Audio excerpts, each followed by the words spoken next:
Hi everyone, welcome to Beyond the Evidence. This is the channel where justice matters. My name is Marv. I am a true crime fanatic, and I love to dig deeper into the mysteries of unsolved cases. Join me as we search for missing persons, uncover the clues in unsolved murders, follow along with jury trials,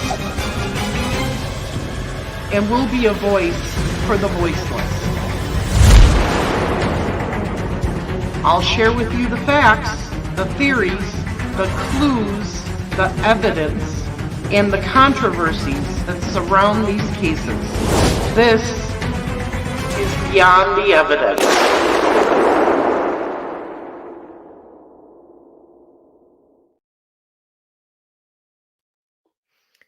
Hello everyone. Happy, rainy, soggy Monday. That's how our morning started. Well, evening and morning started out. Thank you to my sitters who are sitting in line for me tonight as it's raining in Delphi again. I appreciate you doing that. I got there this morning a little after 7 and it was raining pretty hard and I didn't have my umbrella. So the top of half of me stayed dry, but the bottom half of me did not. So my pants were all wet when I got into the courtroom. It was freezing in there. I swear they had the air conditioning cranked. So a lot of the morning I spent shivering. So I didn't get real good notes on the first witness today, but I did a little extra research so that you guys would get the gist of what she testified to. Starting out the day, Richard Allen was wearing a blue-gray shirt. He had blue stripes on it. It looked like gray mostly, and then blue stripes shirt. Khaki pants, glasses on his head, smiling away, talking to Baldwin. And we noticed that he had brought his Bible into court with him. And he sat down and proceeded to read it, stood when the jury came in, and then continued reading it for a few minutes while we were getting ready to start. Kathy was not in the courtroom. She was in the hallway. And I believe that is because their daughter, Brittany, testified today. What are my other notes up here? I think that was it. Yeah, he is. So I'm going to share my screen with you because I did a little research and I want to give you a briefing basically on some of the things that Dr. Polly Westcott talked about today. Sub Rosa, yes, his daughter testified today. Also, his half-sister testified today. Neither one were on the stand very long. Some brief questions, and that was about it. Okay, so I'm going to add this to the stage. So today, Dr. Polly Westcott talked a lot about dependent personality disorder. What is dependent personality disorder? It's referred to as DPD, and it's characterized by an excessive need to be taken care of, leading to submissive and clinging behavior and fears of separation. Individuals with DPD often struggle with making everyday decisions without an abundance of advice and reassurance from others. They may also have difficulties expressing disagreement, initiating projects, or doing things on their own. So, Why am I telling you about dependent personality disorder? Because Dr. Prescott has diagnosed Richard Allen with this.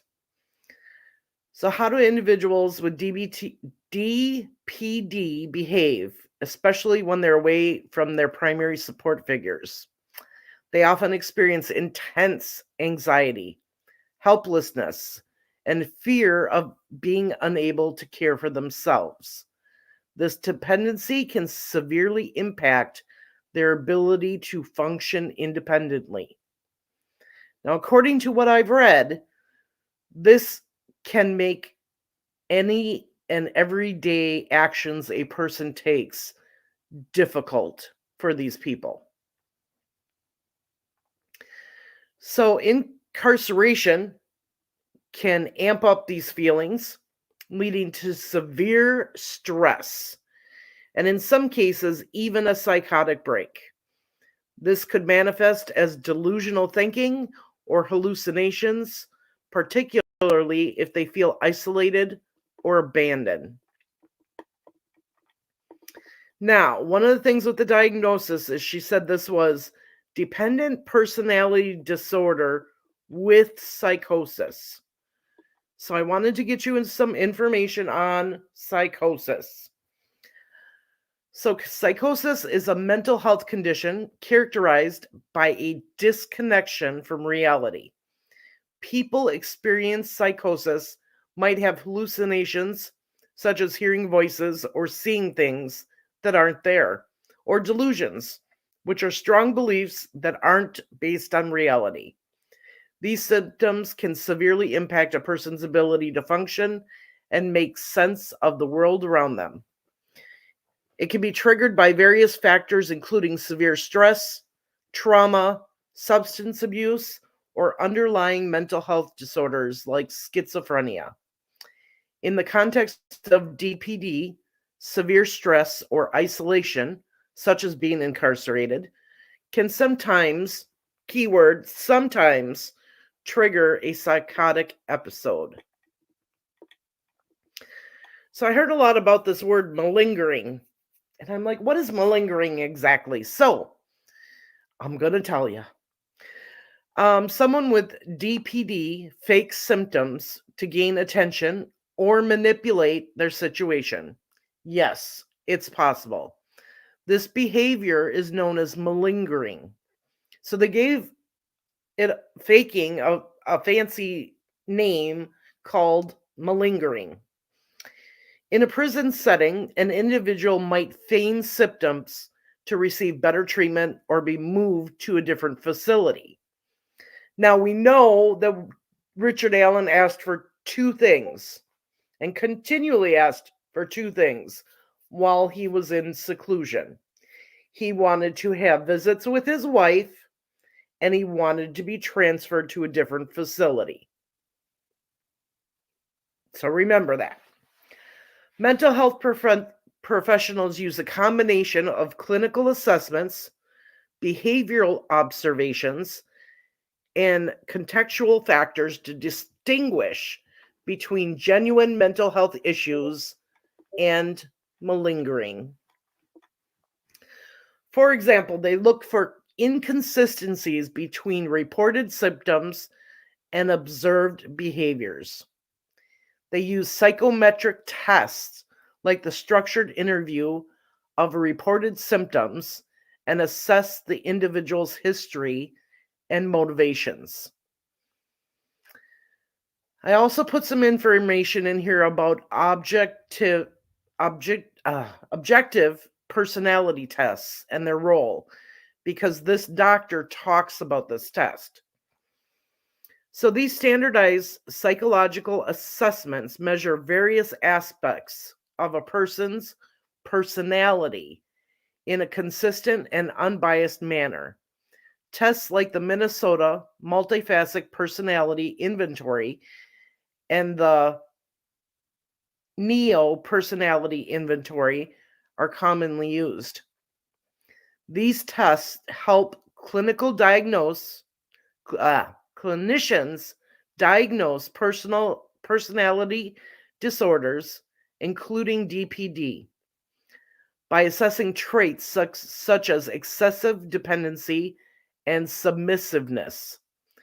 They provide a reliable and standardized method for understanding an individual's personality structure, which is crucial for effective diagnosis and treatment. So let's understand some of the terms that we're going to hear in Dr. Prescott's testimony today. Neuropsychologist specializes in understanding the relationship between the brain and behavior. They assess and treat cognitive impairments resulting from brain injuries or neurological conditions. Their work often involves comprehensive cognitive testing to diagnose issues like memory loss, brain injuries, or developmental disorders. Now, I have some personal experience with the neuropsychologist. Okay. When my daughter was just shy of being 16, she ended up with meningital encephalitis, swelling of the brain and the spine. It affected her eyesight and everything. And she had to go through a lot of these tests. And to this day, she still has memory issues, short-term memory issues. She has a hard time remembering things. So for her, taking tests and stuff in college is difficult because she can study for hours and hours and hours, get to the test, and still not retain what she studied for. Forensic psychologist. A forensic psychologist applies psychological principles within the legal and criminal justice system. They often conduct psychological evaluations of defendants, provide expert witness testimony, and help in understanding the psychological aspects of criminal behavior. Their assessments can be crucial in court cases, including those involving DPD. So, what is the difference between a psychologist and a psychiatrist? Psychologists study human behavior and mental processes. They provide therapy, conduct research, and assess and treat a wide range of mental health issues. Unlike psychiatrists, they do not prescribe medication.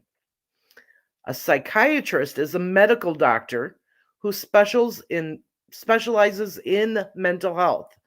They can diagnose and treat mental illnesses, and unlike psychologists, they can prescribe medication. Their work often involves a combination of medication management and psychotherapy. How is this all relevant to true crime? While DPD itself isn't directly linked to criminal behavior, understanding the mental health of individuals involved in criminal cases is crucial. It helps professionals differentiate between genuine mental health issues and feigned symptoms, ensuring that justice is served accurately. So now that we went over that general information, let's talk about what Dr. Polly Westcott had to say. She's 49 years old. She is a neuropsychologist. She finished her residency in 2003. She has a doctorate in clinical psychology, forensic psychology, and neuropsychology.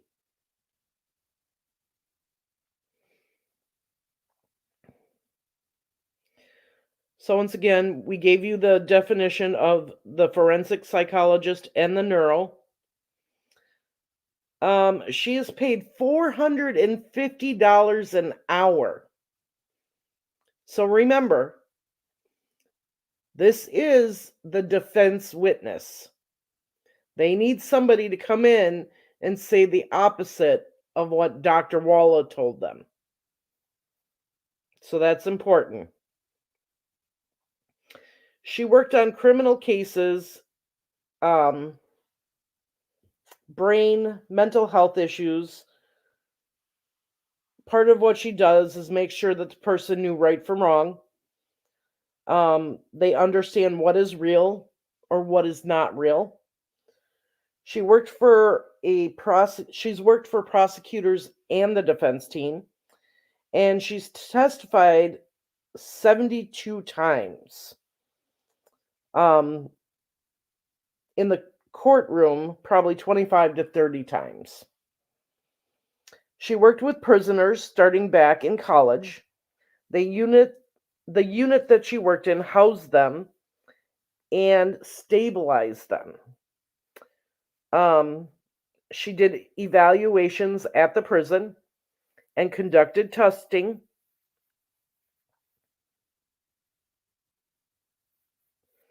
And most of the people that she worked with were pre-detainees, which means these are individuals like Richard Allen who have not gone to trial yet and were in a prison. She's worked with law enforcement in crisis intervention. And 6 times a year, she works with law enforcement or mental health or on cognitive issues. And she was with ISP for 12 years. So then the defense presented Exhibit FFF, which they call a CV, another fancy name for a resume. She sees patients on a daily basis and performs assessments and diagnosis. She also gets questions from physicians, sports coaches, etc., and tries to answer their questions. She's also been hired by judges or attorneys to look into things or testify, and that she does that 50% of her time.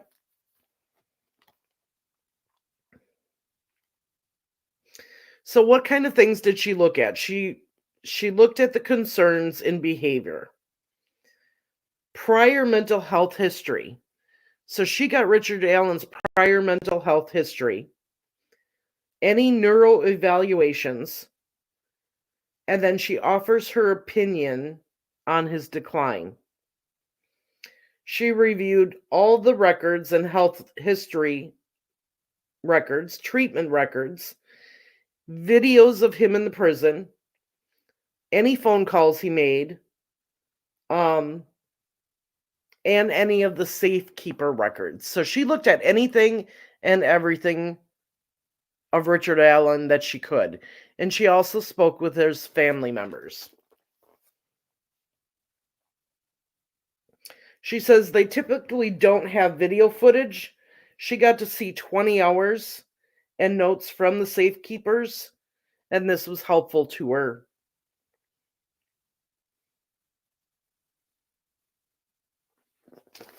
Okay. So in August of 2023, she evaluated Richard Allen. She said normally this can take 2 hours, and depending on the tests that she runs, it could take 5 to 6 hours in total. And she did this within 2 days. She had an assistant that performed standardized tests, what she called psych nutrition. So they did the evaluation in the segregation unit, and she requested to talk to Kathy Allen, his wife. She asked for any additional information that she could give her. She asked for pictures. She asked for handwriting samples. That's interesting. Wait till we get to that. So then, when she was all done looking at all this information, she generated a 127-page report.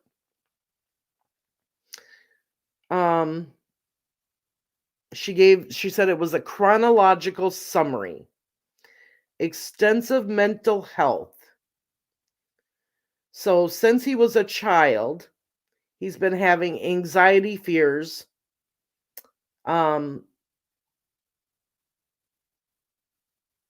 Worries about not coming home, and is extremely worried about losing his family. And he's also worried about what others think of him.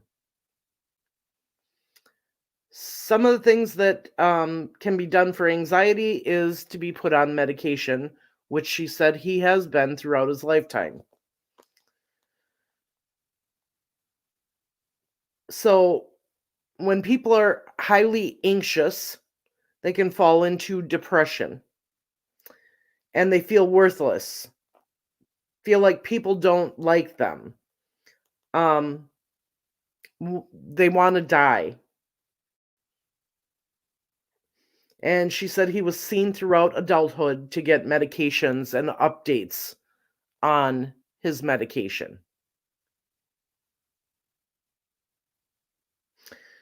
She says when these individuals get really stressed, they'll curl up in a ball.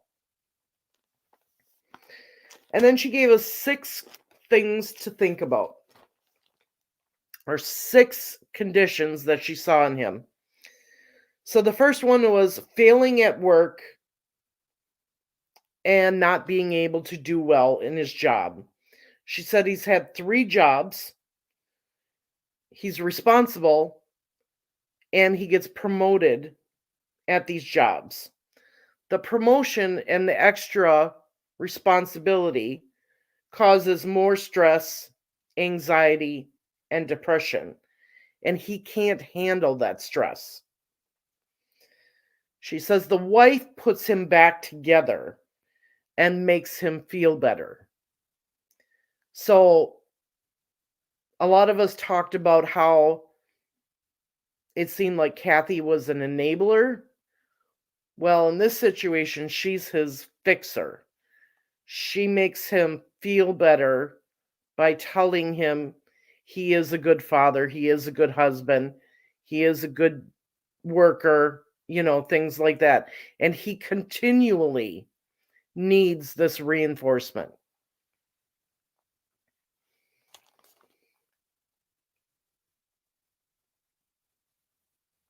She did say that she is basing all of this off of his medical records, her interview with him, and his wife. And she did not verify any of this with anybody else.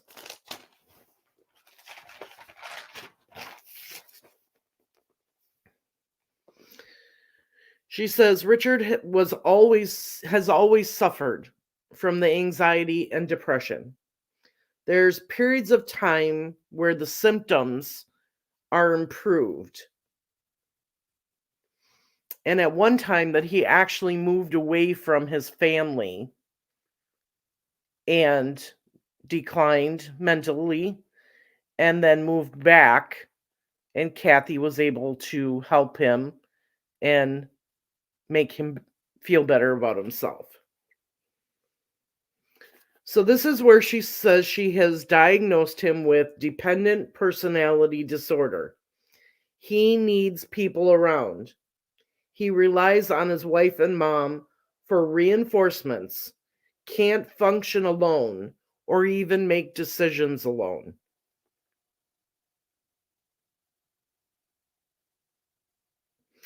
He has a constant fear of abandonment, falls apart when not with loved ones. It's harder on him when he is not with them. Okay. Oh, and actually the conclusions are 1 through 6. So her conclusions of Richard Allen were long history of mental health issues, abandonment from father, lying, maligning. Was he lying? Um, he took tests and they used tools and research looking at cognitive functions and other issues. They're looking for consistency in behaviors, which in my general thing that I did at the beginning, it did state that. His testing was done in August 2023. What were her findings? That he was not faking. The cognitive test shows that he has slow thinking and understanding. She said the frontal lobe of your brain is what does the problem solving. She says when they looked at his, it was 2 to 4%, which is very low. People who get stuck on subjects can't control their thought process. They can't jump from one topic to another. And she said that he is that way. That he feels like a failure as a husband, father, and provider. He's fixated on guilt, makes himself feel bad, basically self-blame. She said the decline in physical and mental health, the anxiety, depression, suicidal, psychosis, he can go through all of those. She said delusions are false beliefs. He's got no emotion, no reaction, and that is why with all this stuff he was drinking out of the toilets and defecating on in his cell and spreading it all around and doing all those other things. She says in totality have seen major depressive disorder and it can lead to psychosis.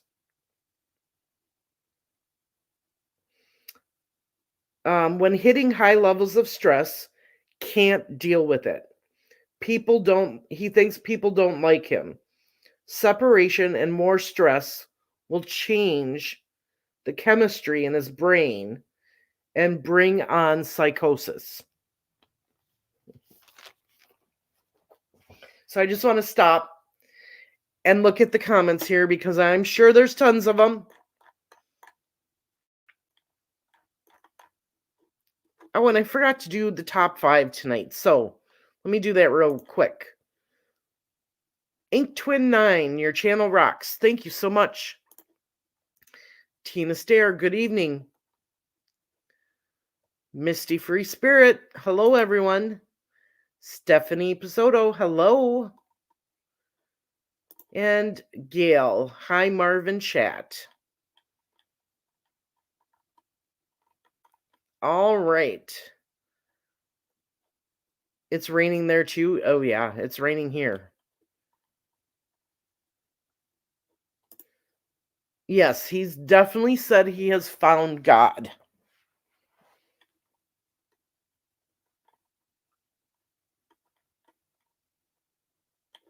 I liked and subscribed. I can't share the video. All my friends think I'm cutting back on true crime content.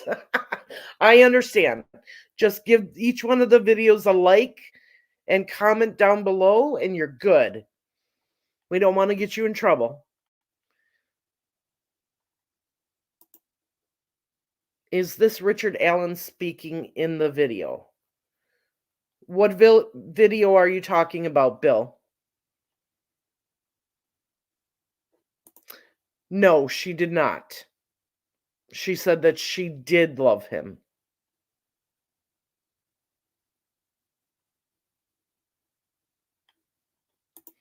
Totally inappropriate, Bill.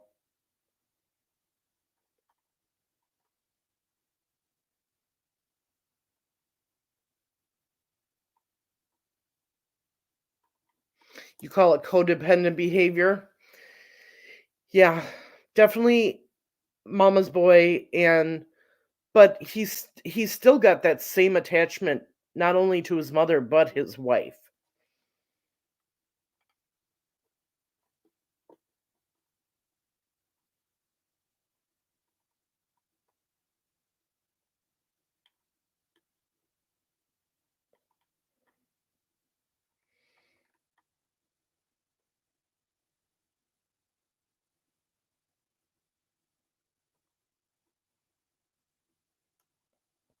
Yep, things can get twisted so easily. Oh, you're welcome. I'm glad that I know someone like this. He has schizophrenia, but he has never killed anyone. Right.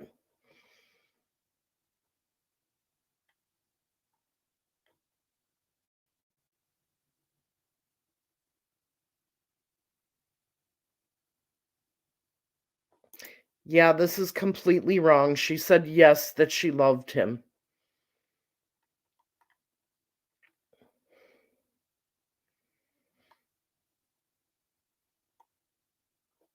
Reporters get things wrong all the time.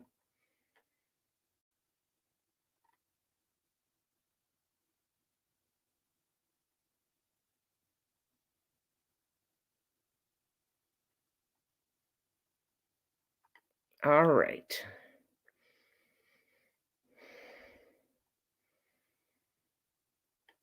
Yeah,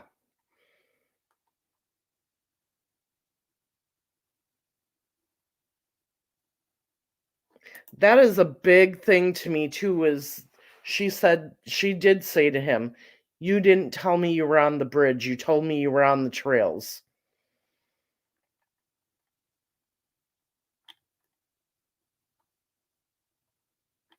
Misty, don't worry about it. Take care of your family.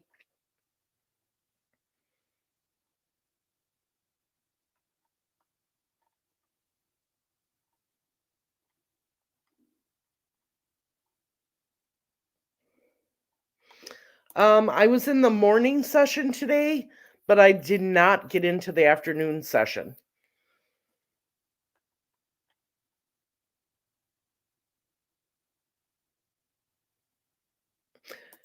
Yeah, Kathy tells him not to say anything at all.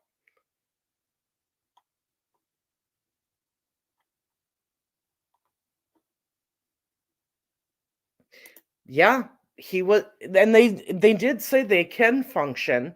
It's just very hard for them to function.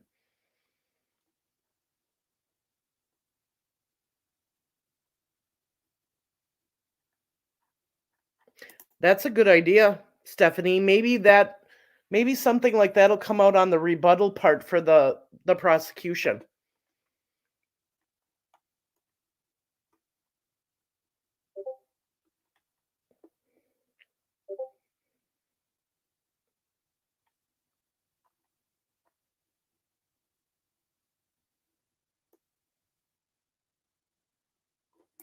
From most of the trials I followed, when the psychologist comes in and starts making excuses for these criminals, the jurors roll their eyes and either take a nap or doodle in a notebook.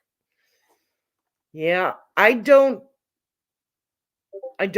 think the jury was buying it. I don't have the questions yet. I asked somebody for them because at that time I was shivering and couldn't write. Um, so I will get the juror questions and let you know tomorrow night before we start tomorrow's testimony.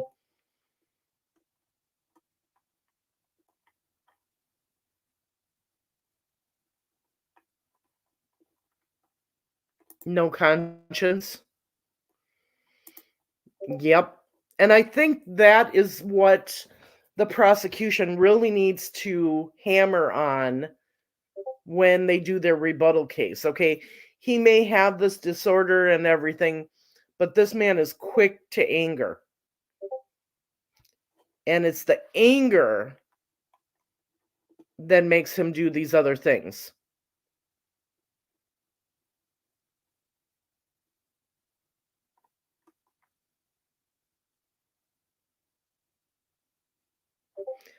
Oh my God, that's awful. Badass American. I'm so sorry you had to go through that.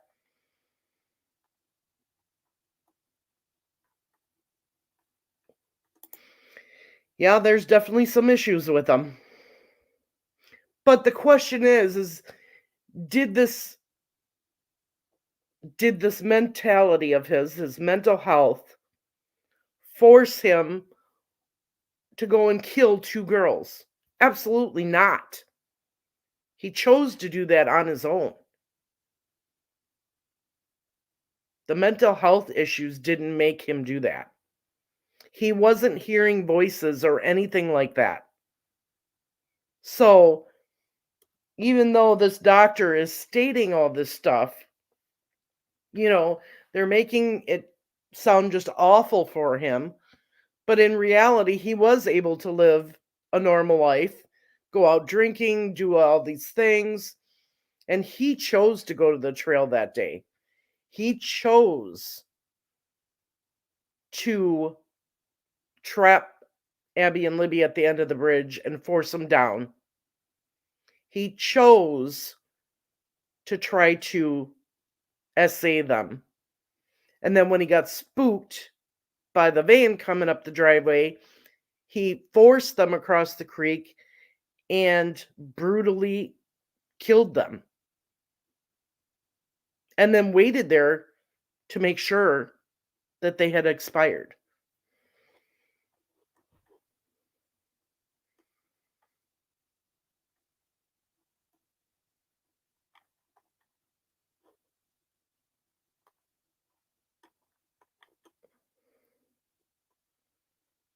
Hey, Sleuth Reloaded, how are you? Yeah, I'm sure he is.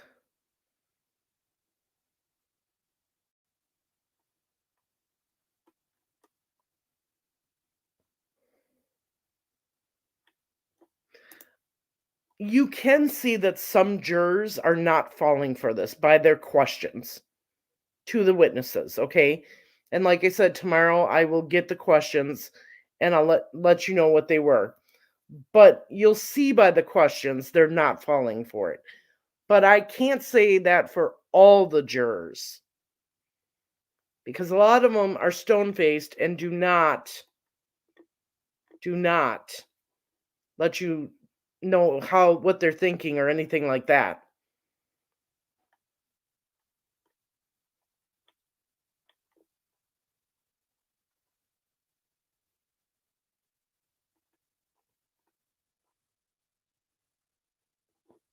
No, I didn't get to see her because I wasn't able to get into court this afternoon. Because by the time I got downstairs, there was already a bunch of people that had already been standing in line because they couldn't get into the morning session. And there's only 24 people allowed in. And I was in the number 30s.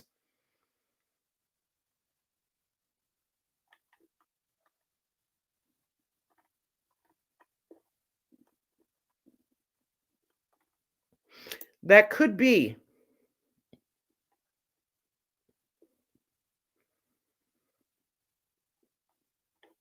I agree 100%, Sleuth Reloaded.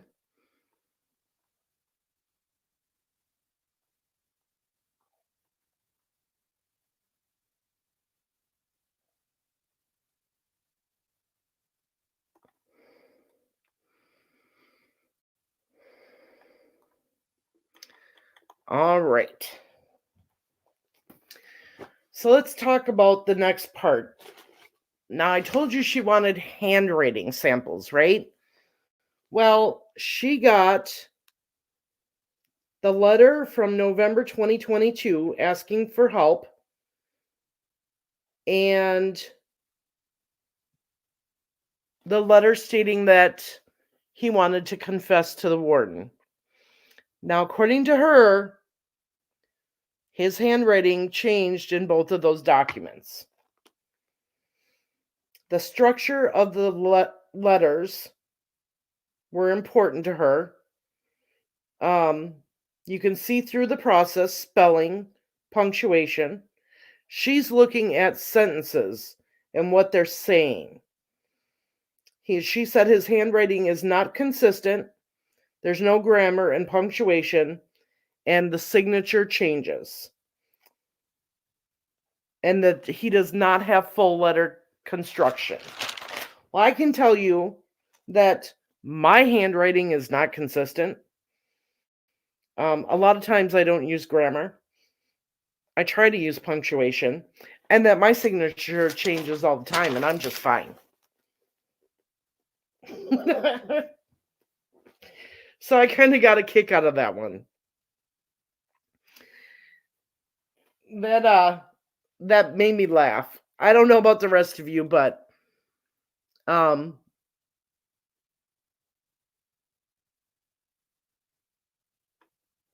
mine changes all the time depending on how busy I am, how much of a hurry I am in, and everything like that. So yeah, he did try to write the first letter more formally. I agree. So then the defense wanted to bring into evidence HHH, which is 2 pages of an objective personality test. Comprehensive objective test, true or false, can show personality disorder, looks at all mental health issues, and focuses on faking. There was an objection by the prosecutor. They stated they did not get copies of all the tests, and that the defense did not provide this in discovery, and the judge did not admit it. So then they had to go about asking questions to get the jury to know what may have been in this test. So she said there was no indication he was lying or faking, that personality is general to traits, and how stress happens, that he's extremely dependent on others. He has a fear of rejection, abandonment, and will quit and step away. So there was 25 areas in this objective test. They're looking for consistencies between tests.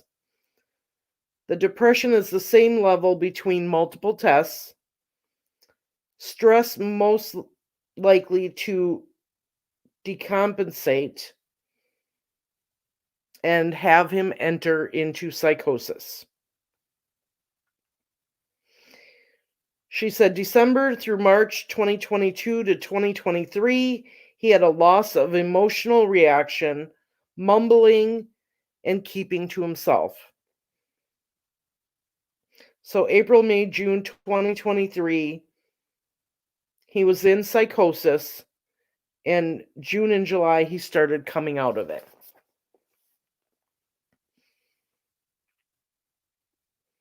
She says there's 30 different ways to faking. They look at a serious mental illness, which is called SMI. Severe mental illness fell under this. And she talked about a DSM-5 categorization. She said she looked at Walla's reports and notes. There was about 30 to 50 of them. She said it's like reading someone else's story with no quotes.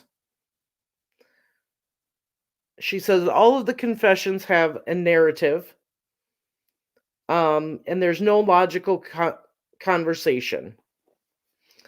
When put in stressful situations and taken away from family and put in a new situation, if by himself, there's yelling and values what others say, makes him feel worse. So she was talking about the light on all the time. She said the window, not being able to see out it, not sleeping, he lost weight, um, made changes in his brain, and he entered psychosis.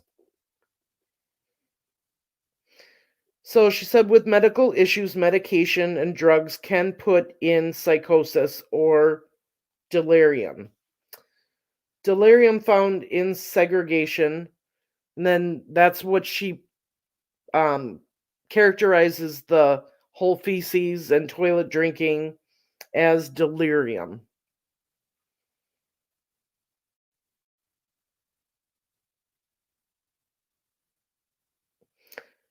So she said that he had sensory deprivation, moved from one area to next, smaller spaces, light on, window was cracked and couldn't see. He was deprived of interactions with other people.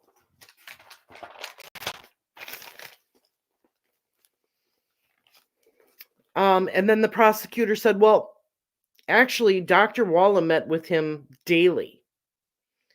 Were you aware of this?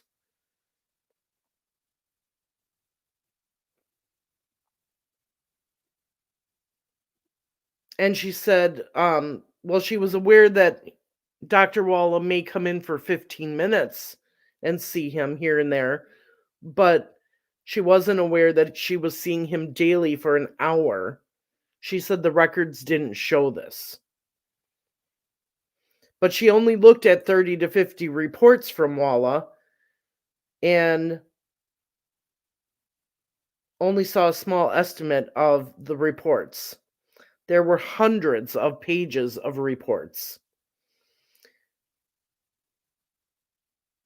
She said that she saw that Dr. Walla would go to the cell to try and calm him down. And that doesn't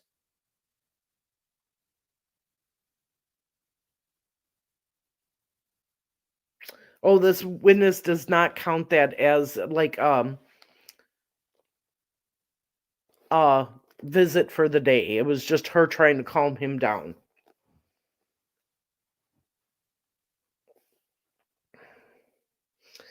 And then the prosecutor asked her, "Were you aware that the light could be dimmed?" She said, "Yes." "Were you aware that he could leave and go to the rec yard and take showers?" She said, "Yes." "Were you aware that he refused to leave his cell?" And I believe she said yes, but I couldn't hear her very well. "Were you aware that he made confession statements without known facts?" And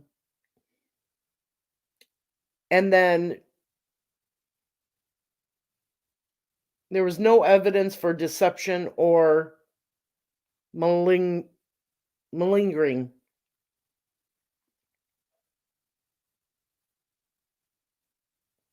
They wanted to know if she actually went in and saw Richard Allen. She said yes. They took her over to the building and then took her to the office, and the security guards brought in Richard Allen. She said that DPD related to attachment of his wife. There's typically pain and hurt is consistent that he is away from her. So she's saying that he's consistently in pain and he's hurt because he can't be with her.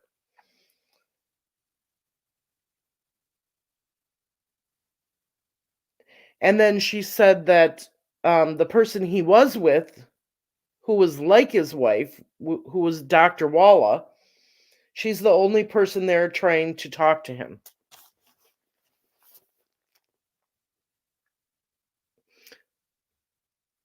But she did say, and they asked her, could he fake symptoms to avoid punishment?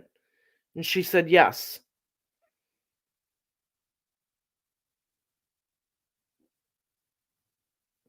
And she said, did you take into account Dr. Walla and Dr. Martin's observations? And she said yes. Once again, she said that she's going by what Richard Allen and his family has told her and not other opinions.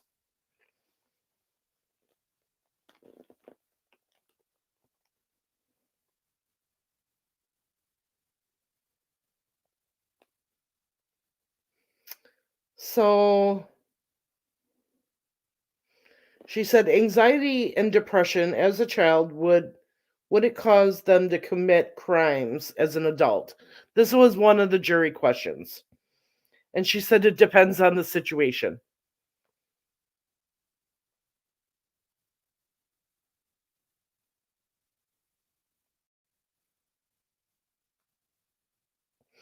One of the questions was the personality shows he is passive. What if not in psychotic state and is still aggressive? And I missed her answer to that, but I'm hoping that the person that is going to help give me their notes um got that answer. And they asked her, "Did you watch the police interviews?" And she said no.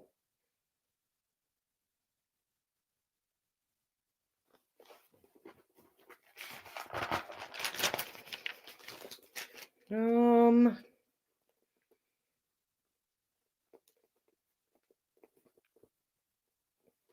so she did say, according to the DSM-5, when you're talking about psychosis, if you treat the depression, you can calm down and return to normal later. So I did a little looking at the Halodol, and what I found out is that is like a tranquilizer to calm the person down, to get them to sleep and start acting normally again. And that is what they were giving him at Westville.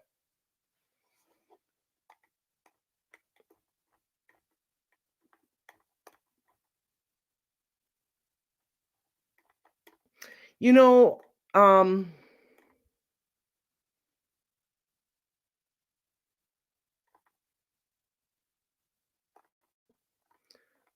I'm just looking through the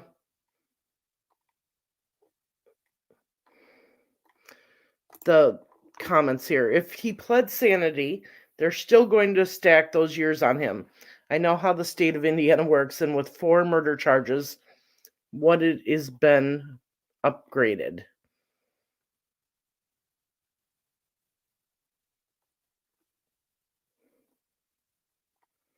That's a good point, Bogey. It does depend on the pen you use or the pencil.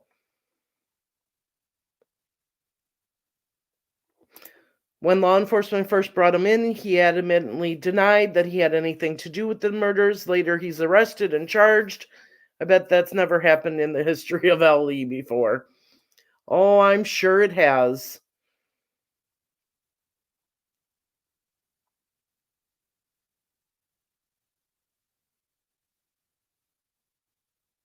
There are a lot of factors in handwriting.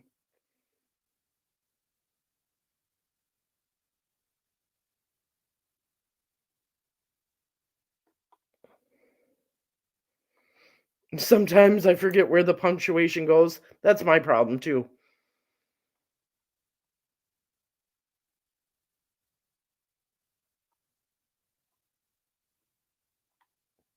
Don't forget to go vote.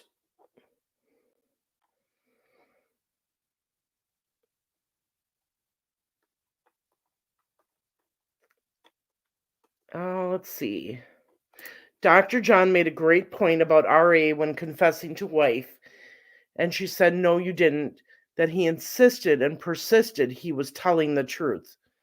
I agree with you. He even said to her, "Why would I tell you this? Why would I tell you I did it if I didn't?" He actually said those words to her.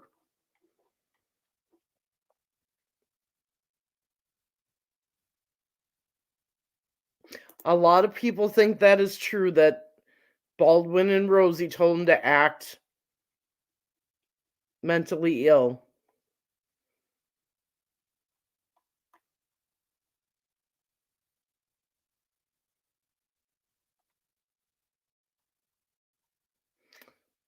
Let's see here.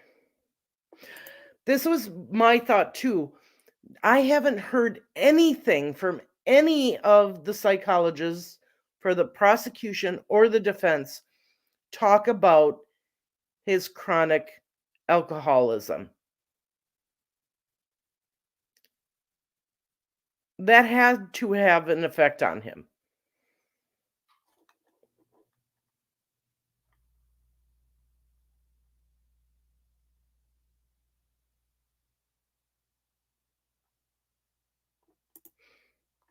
And that's how I took, Susan, that's how I took those confessions also.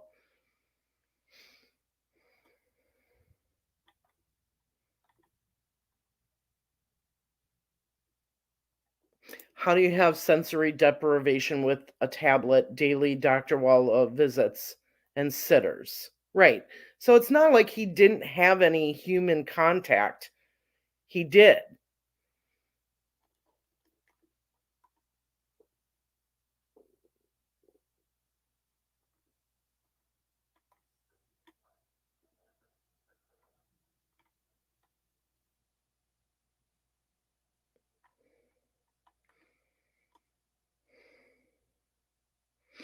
Yeah, 700 hours of phone time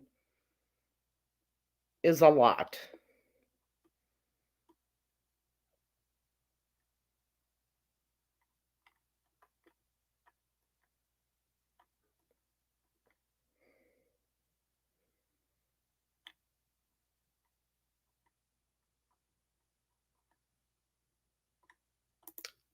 I feel the same way.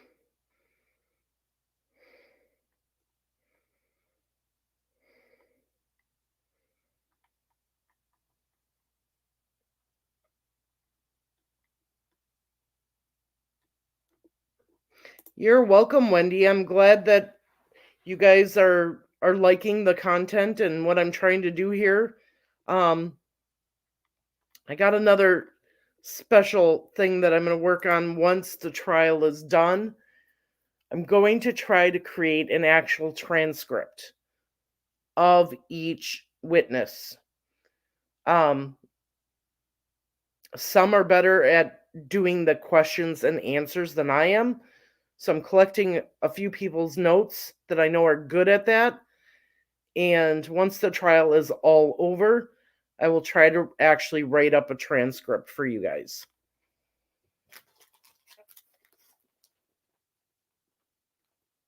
All right. Then we went back to Max Baker. If you remember, this is the intern for the defense who they put on the stand on Saturday, where they showed the jury 15 videos of Richard Allen being moved to and from areas, and they did not play the audio, and it was only shown to the jury, the judge, and the attorneys. Well, some of the media that sat on the right hand side could see a computer screen and found out what were in these videos. So today they turned it even more so that none of us could see it, even them. So at least it was 2 videos, and at least we didn't sit there for hours and hours. But they did play 2 videos. There's a continuous objection from the prosecutor on these videos, and he just made sure that that was on the record. And then after the videos were over, McClellan got up and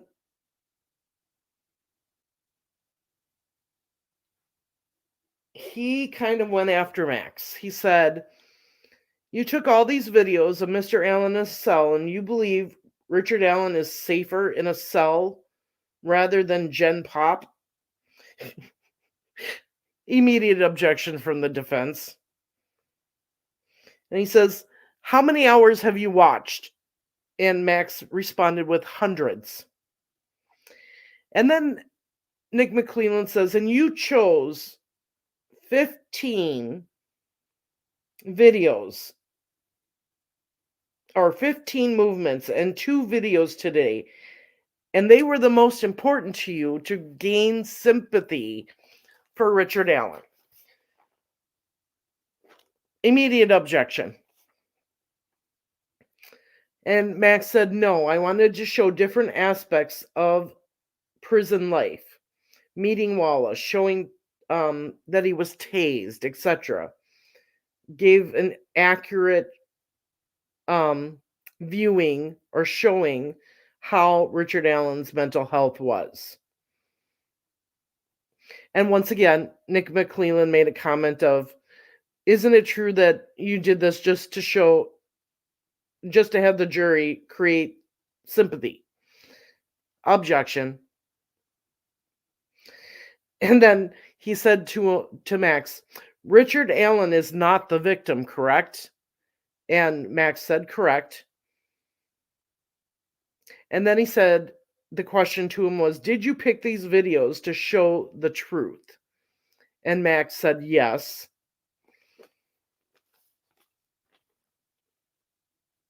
And then he wanted to know, he says, "You have the camcorders in that are recording movement, and then you have the video in the cell. Why did you pick those? The ones that you showed the jury?" And he said, "To show situations talked about in testimony." And then it got a little bit more heated between the prosecutor, the defense, and the witness, because this witness was totally dissing McClelland.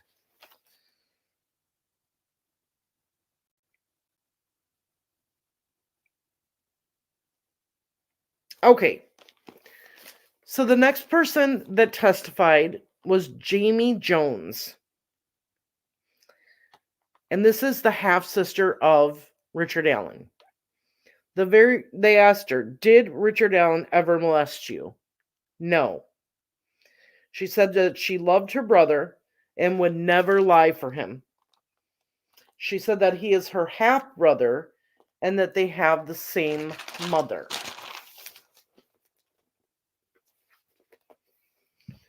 And that was about it. Brittany Zapanta. This is Richard Allen's daughter. First question, were you molested by Richard Allen? No. She says she loves her father and would not lie for him. Now the jury asked a question. They asked, "Did you ever go with your father on the Monon High Bridge?" She said she did, and she did cross the bridge with him, and she was scared.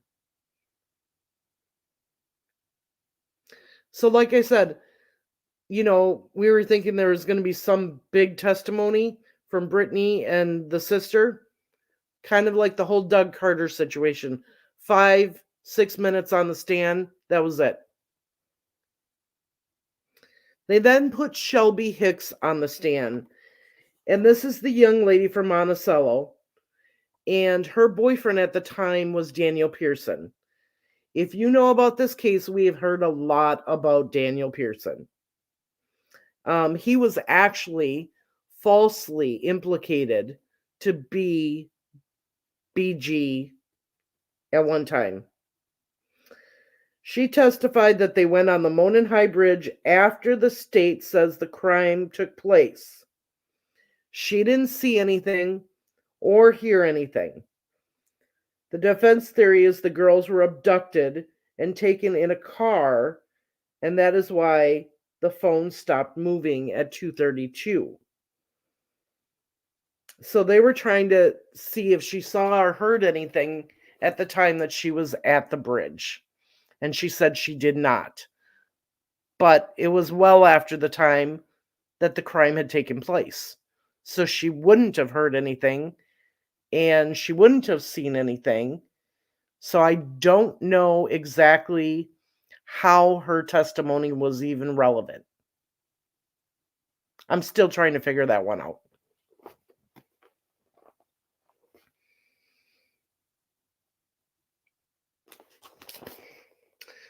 Then we had Steve Mullins back on the stand, and Bradley was harping on him. You said that you had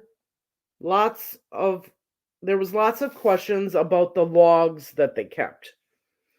He said, on this date, you said there was a log, and then on other days, there wasn't. And Mullen basically told him that that's what he thought, but that afterwards, he had gone and found some of those logs in a file cabinet. And so he was wrong on his answer. And they just let that go.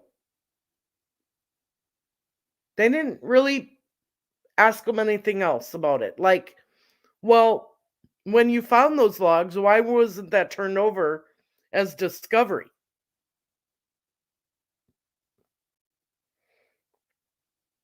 Now, I can tell you, and I did talk to somebody that was in the courtroom today, the jury sees all of the mishandling that the police officers have done. Because I was told that a couple of them, when this came up again, shook their heads. Like, there it is again. They messed up again. So they are paying attention to how law enforcement has screwed up. Will that affect their decision? I don't know. Okay, so the last person on the stand today was Brad Weber. He's the one that lives on the private drive, has the van that Richard Allen said spooked him. And that's the reason he forced the girls across the creek and unalived them. He was calm, and it was Andrew Baldwin that was questioning him. He's testified he went straight home that day. Baldwin asked him about the February 19th, 2017 interview with Agent Adam Pohl and Christopher Godey.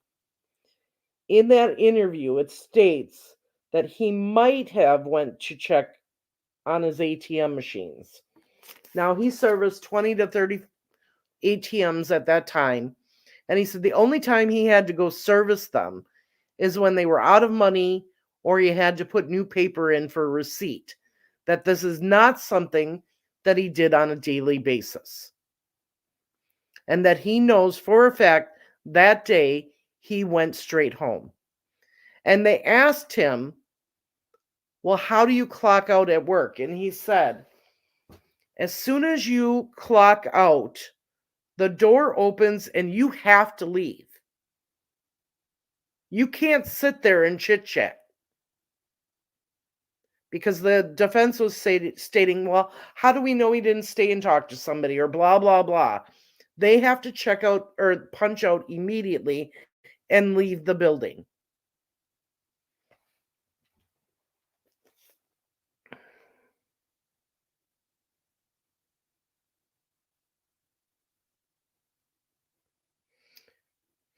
Brad Weber said he was certain he went straight home.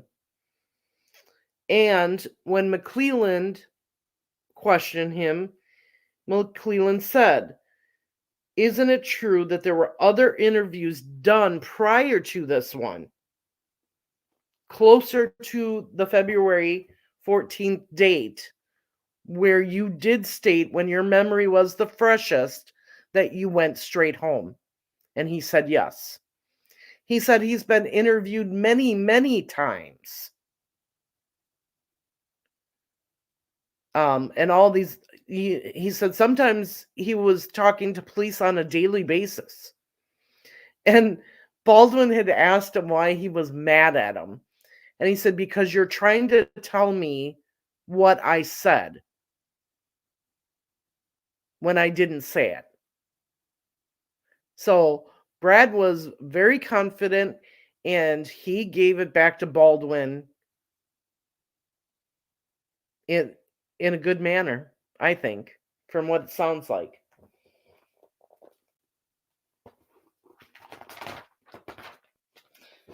So that was all of the testimony for today. Now, I'm figuring that the defense probably does not have a whole lot of witnesses left. I'm thinking by Wednesday evening, Thursday morning at the latest, they're going to rest their case. And then the prosecution will be able to put on their rebuttal case. I don't think it's going to be that long of a rebuttal case.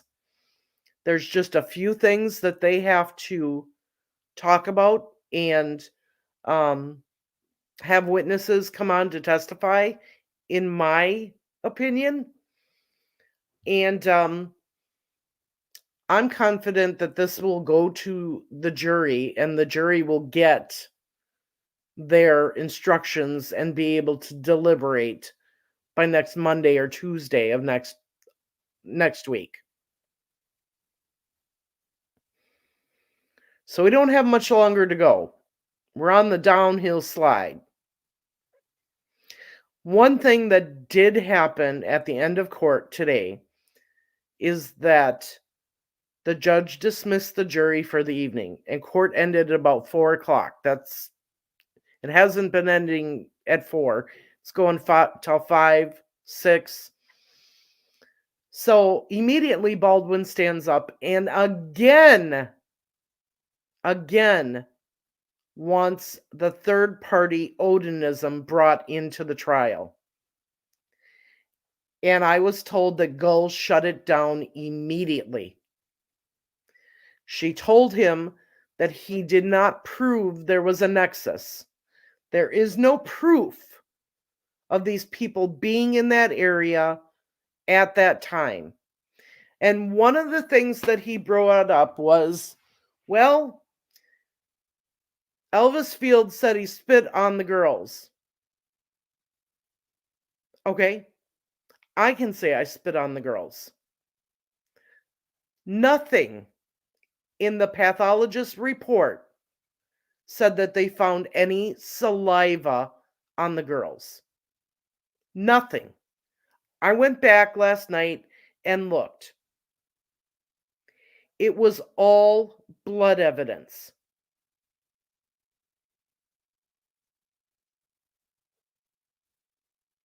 No saliva. And if there was saliva, they didn't tell us that. So, I know there's people out there going, well, if there's saliva, if they found saliva on the girls, and no one ever said they found saliva on the girls. So, I don't know where people are getting that from, but it's not true.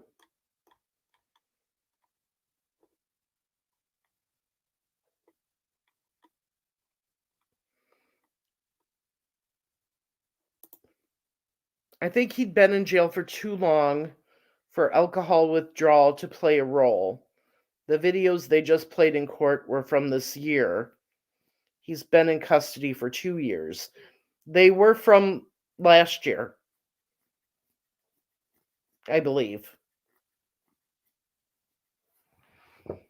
Let me look back at Saturday's notes.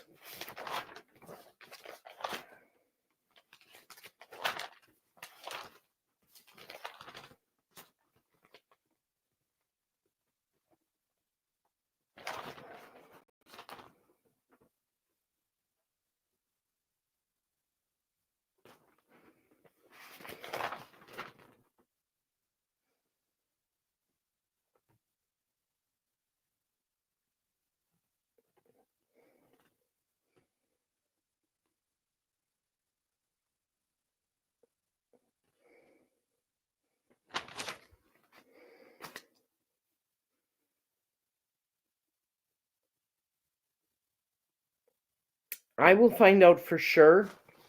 I did not put the year in my notes, but I'll find out for sure and let you know.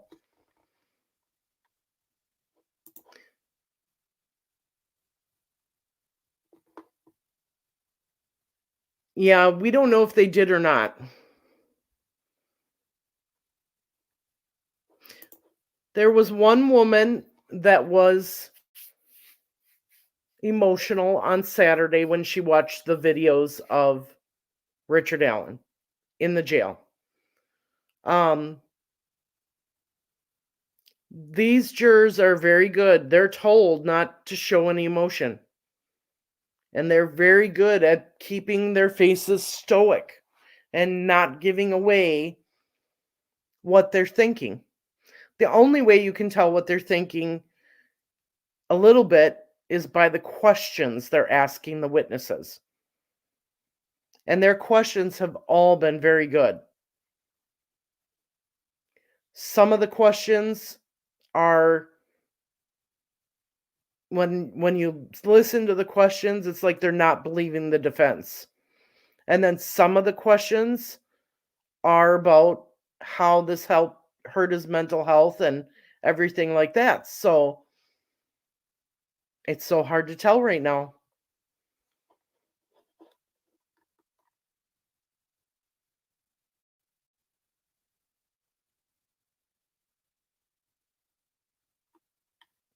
This was a big contention with the families. The families were very angry that they did not show those videos.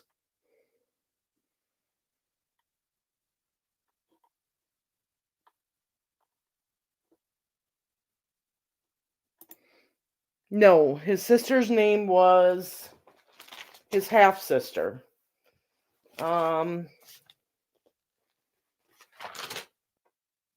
Jamie Jones.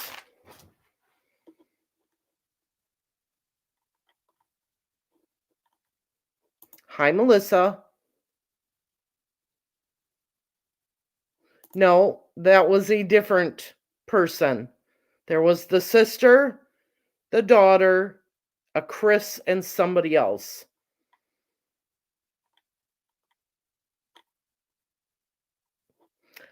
I have no idea if he is or isn't.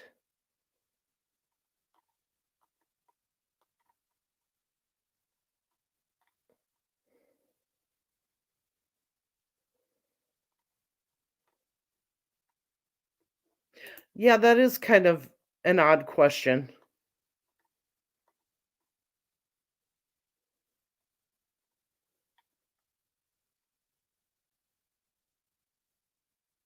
Yeah, they wanted to preserve his dignity.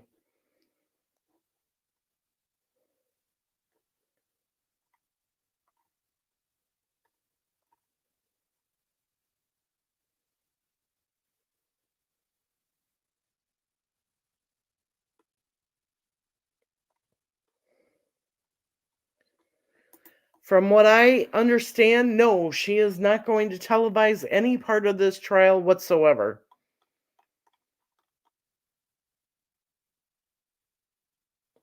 They wanted to show, the prosecutors did want to show a most recent incident out of Cass County that he did, and the judge would not let them.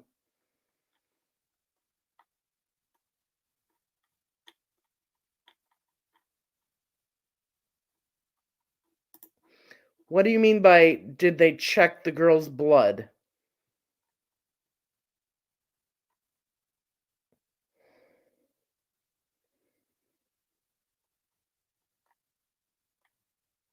There was DNA found, but they said that they did not have enough of it to produce a profile.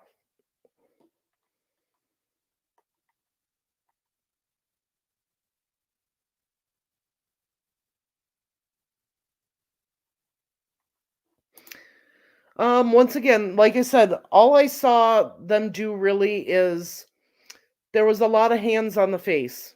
You know, this, this, this, with the eyes like this.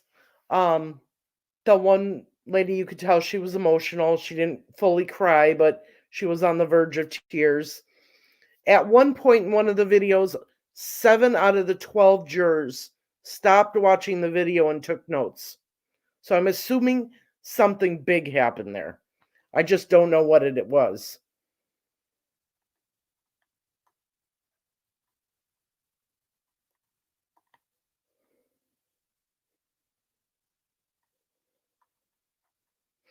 I don't know if she will. If he is convicted, I don't know that she will. She may stay with him and support him.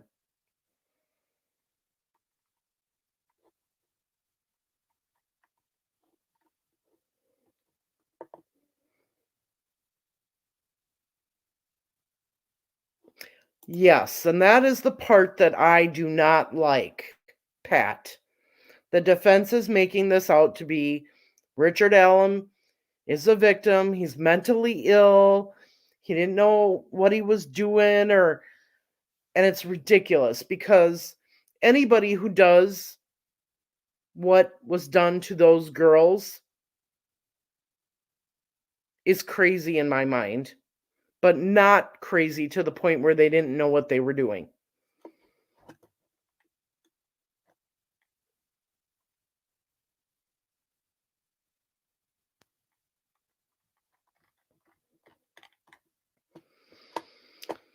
So, all right, I think I'm through all the comments.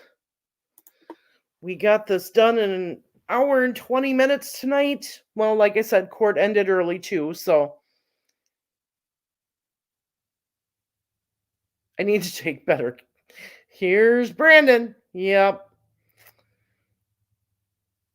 Well, you buy me the skincare that I need, and then I'll use it.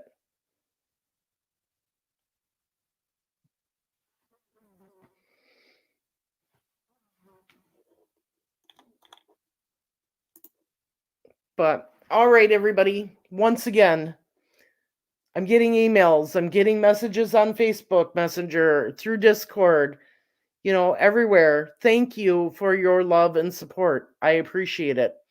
It means a lot to me. And I will continue going to the courthouse every day and trying to get in the morning and the afternoon to bring you this information, because I think it's important for everybody to hear what is going on in there. I think it's an injustice that this information is not getting out to the public.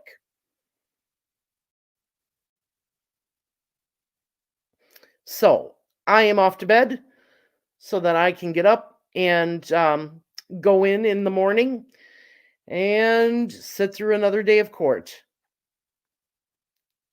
You all have a good night, and I'll see you tomorrow. Bye.